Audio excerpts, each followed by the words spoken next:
Bien-aimés frères et sœurs, bonjour. Je suis très heureux de vous retrouver pour une nouvelle étude de la parole de Dieu, du livre de l'Apocalypse. Je voudrais relire avec vous le verset qui a été l'objet de notre précédente étude. Au chapitre 1er de l'Apocalypse, je lis avec vous le verset 7. « Voici, il vient avec les nuées, et tout œil le verra, et ceux qui l'ont percé, et toutes les tribus de la terre se lamenteront à cause de lui. » Nous disions dans notre précédent message que la manifestation de la nuée de Dieu dans les Écritures est très souvent, pour ne pas dire toujours, en rapport avec l'obéissance. Soit la nuée se manifeste pour que l'homme obéisse, soit elle se manifeste parce que l'homme a obéi, soit elle se manifeste pour juger la désobéissance de l'être humain. Et on avait lu un certain nombre de textes de l'Écriture à ce sujet. Par exemple, la colonne de nuée se manifestait pour guider Israël dans ses marches, et on comprend bien que là, il fallait obéir à Dieu jour après jour. La gloire de l'Éternel s'est manifestée dans la nuée au moment où Dieu allait donner la manne, et on se souvient que Dieu pourvoyait aux besoins de son peuple, mais il fallait obéir. Il y avait des prescriptions très précises concernant le ramassage de la manne jour après jour et des prescriptions spéciales pour le sabbat. La nuée s'est manifestée au Sinaï, là où Moïse a reçu les tables de la loi, et Dieu, bien évidemment, s'attendait à l'obéissance de son peuple à ses commandements. La nuée s'est manifestée également lors de la dédicace du temple de Salomon, et l'Écriture nous montre à quel point Salomon et ceux qui ont aidé à la construction du temple se sont soumis aux prescriptions de Dieu dans le détail. Il est question du modèle qui avait été donné, du plan de Dieu par un écrit de sa main, et Salomon s'est conformé précisément à toutes les ordonnances de Dieu à ce niveau-là. La nuée s'est manifestée lors de la vocation d'Ésaïe dans le temple. Dieu attendait de cet homme qu'il obéisse. La nuée s'est manifestée lors de la vocation d'Ézéchiel, et là encore Dieu attendait qu'Ézéchiel obéisse parfaitement à l'appel de Dieu.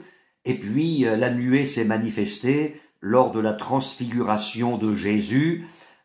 Moïse et Élie sont apparus à Jésus, ils ont parlé du départ de Jésus pour Jérusalem, et on savait que là, Jésus allait obéir jusqu'à la mort de la croix. Et puis, on a tous les textes de l'Écriture nous montrant le retour de Jésus avec les nuées, sur les nuées, et là le message est clair. Jésus revient pour récompenser ceux qui auront obéi à la foi et qui l'auront reçu comme leur Seigneur et leur Sauveur, mais il revient aussi pour punir ceux qui n'auront pas obéi à l'Évangile. Je reviens donc sur notre verset. « Voici, il vient avec les nuées, et tout œil le verra, et ceux qui l'ont percé. » Tout œil le verra. Il s'agit ici bien évidemment de la seconde phase du retour de Jésus, puisque lors de la première phase de son retour, lorsqu'il va revenir pour l'Église, son retour va se faire en un clin d'œil. Jésus revient enlever l'Église de la terre, et dans cette première phase, tout œil ne verra pas le retour de Jésus. Donc ici, il est bien question dans l'Apocalypse, au chapitre 1er, verset 7, de la seconde phase du retour de Jésus. Tout œil le verra. les nations de la terre vont découvrir à ce moment-là que leur politique les a privés de toute participation future au royaume de Christ ici-bas, et on comprend bien qu'il y aura de grandes lamentations. La parole de Dieu précise, toutes les tribus de la terre se lamenteront à cause de lui. Et c'est ce que le Seigneur Jésus a annoncé dans son grand discours au chapitre 24 de Matthieu, le verset 30. Jésus dit, « Alors le signe du Fils de l'homme paraîtra dans le ciel, et toutes les tribus de la terre se lamenteront, et elles verront le Fils de l'homme venant sur les nuées du ciel avec puissance et une grande gloire. » Le monde passera alors par une souffrance terrible, une souffrance qui va surpasser toutes les autres. D'abord, il y aura le cri de douleur d'Israël en premier et en particulier, parce que Israël va découvrir à ce moment-là celui qu'il a autrefois percé et qui est réellement son Messie. C'est ce que le prophète Zacharie déclare de la part de Dieu au chapitre 12 et au verset 10 de son livre. Dieu dit alors, « Je répandrai sur la maison de David et les habitants de Jérusalem un esprit de grâce et de supplication, et ils tourneront les regards vers moi, celui qu'ils ont percé. Ils pleureront sur lui comme on pleure sur un fils unique. Ils pleureront amèrement sur lui comme on pleure sur un premier-né. » Et non seulement la douleur sera pour Israël, parce que ils vont voir à ce moment-là celui qu'ils ont rejeté et percé, mais la douleur sera évidemment pour les nations qui auront rejeté le Sauveur qui leur était destiné. Et à propos d'Israël, qui verra celui qu'ils ont percé, on a quelques détails là-dessus au moment de la crucifixion.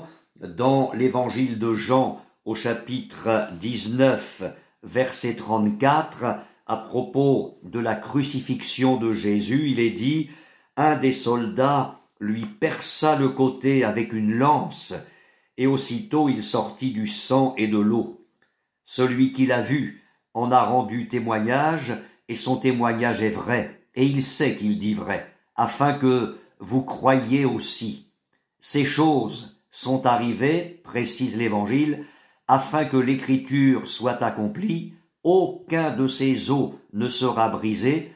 Et ailleurs, l'Écriture dit encore, ils verront celui qu'ils ont percé.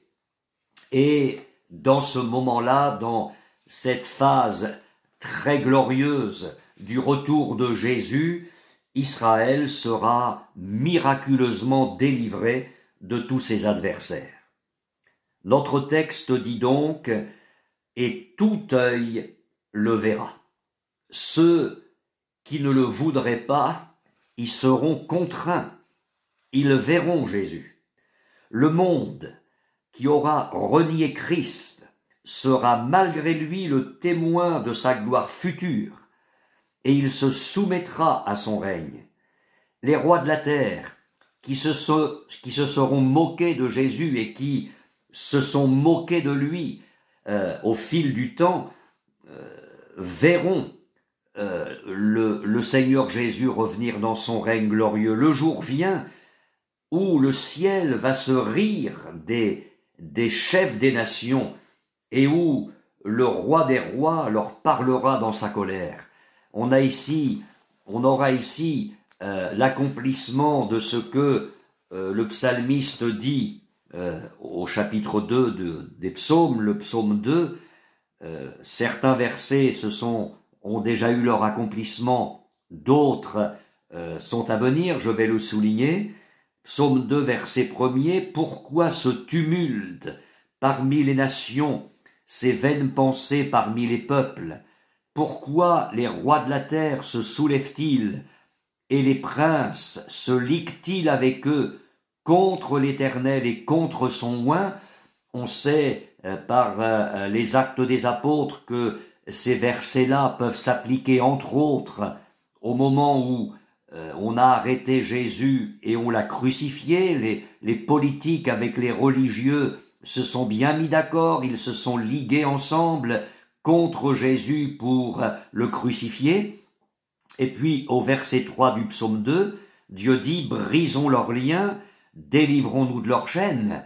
On peut appliquer ce verset-là à la résurrection de Jésus. La mort n'a pas pu le retenir, on a descendu Jésus de la croix, on l'a mis dans un sépulcre, on a roulé la pierre à l'entrée du sépulcre, mais Dieu se moque de tout cela quand sa puissance s'est manifestée le jour de Pâques. La parole s'est accomplie, brisons leurs liens, délivrons-nous de leurs chaînes. Et puis on arrive au verset 4 qui s'applique entre autres à la seconde phase du retour de Jésus qui nous préoccupe aujourd'hui dans notre étude. Il est écrit « Celui qui siège dans les cieux rit, le Seigneur se moque d'eux, puis il leur parle dans sa colère, il les épouvante dans sa fureur, et Dieu dit « C'est moi qui ai oint mon roi sur Sion, ma montagne sainte ». Et l'on sait très bien que la conséquence glorieuse de cette seconde phase du retour de Jésus, c'est qu'il va établir son règne de 1000 ans, un règne glorieux pour toute la terre. S'accomplira alors cette parole de Dieu le Père, c'est moi qui ai oint mon roi sur Sion, ma montagne sainte. Je voudrais souligner ceci, c'est que lors de cette seconde phase du retour de Jésus, il sera trop tard pour se repentir. Ce moment va donc être terrible pour les impénitents, pour les incrédules, pour tous ceux qui auront rejeté le salut de Dieu. D'autant plus terrible que le juge, qu'est Jésus, portera encore les marques de souffrance dont ils n'auront pas profité, et il portera les marques d'un amour éternel qu'ils auront, eux, méprisé. Et on découvre cette parole dans la seconde épître de l'apôtre Paul aux Thessaloniciens, au chapitre 1er, verset 6, où Dieu dit aux chrétiens « Il est de la justice de Dieu de rendre l'affliction à ceux qui vous affligent, et de vous donner, à vous qui êtes affligés, du repos avec nous, lorsque le Seigneur Jésus apparaîtra du ciel avec les anges de sa puissance, au milieu d'une flamme de feu, pour punir ceux qui ne connaissent pas Dieu et ceux qui n'obéissent pas à l'évangile de notre Seigneur Jésus.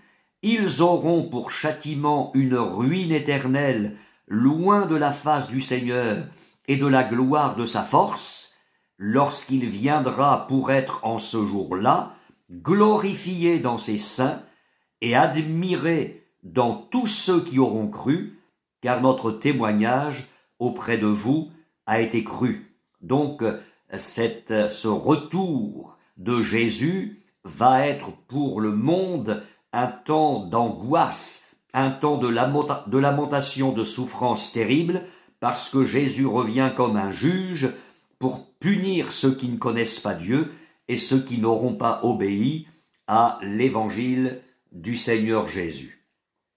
Notre verset d'aujourd'hui dans l'Apocalypse précise non seulement que tout œil le verra, mais il est aussi précisé « Toutes les tribus de la terre se lamenteront à cause de lui ». Il y a une autre traduction, qui dit ceci « Toutes les tribus de la terre seront en deuil ». Et le texte original dit que toutes les tribus de la terre se frapperont, sous-entendu la poitrine, en signe de désespoir. Le jugement s'étendant à l'humanité entière, ce seront toutes les tribus de la terre qui se frapperont la poitrine. Et en terminant cette brève étude d'aujourd'hui, et on ira plus loin prochainement, je dirais qu'il vaut mieux se frapper la poitrine maintenant, en signe de repentance, que de le faire trop tard, quand ce sera l'heure du jugement. Vous aurez en mémoire ce que l'évangéliste Luc déclare au chapitre 23 de son évangile et au verset 26. Il relate la crucifixion de Jésus et il dit, comme il l'emmenait, ils prirent un certain Simon de Cyrène qui revenait des champs et ils le chargèrent de la croix pour qu'il la porte derrière Jésus. Il était suivi d'une grande multitude de peuples et de femmes qui se frappaient la poitrine et se lamentaient sur lui. Jésus se tourna vers elle et dit, « Fille de Jérusalem, ne pleurez pas sur moi, mais pleurez sur vous et sur vos enfants. Car voici, des jours viendront où l'on dira, heureuses les stériles, heureuses les entrailles qui n'ont point enfanté, et les mamelles qui n'ont point allaité. Alors ils se mettront à dire aux montagnes, tombez sur nous, et aux collines, couvrez-nous, car si l'on fait ces choses au bois vert, qu'arrivera-t-il au bois sec? » Mes frères et sœurs, je voudrais vous dire en terminant que la première phase du retour de Jésus va être notre joie, notre gloire. Elle est, cette phase du retour de Jésus, notre espérance magnifique. Pour ce qui est de la seconde phase, qui a été l'objet de notre étude ici, ce retour de Jésus va être un temps terrible pour la terre.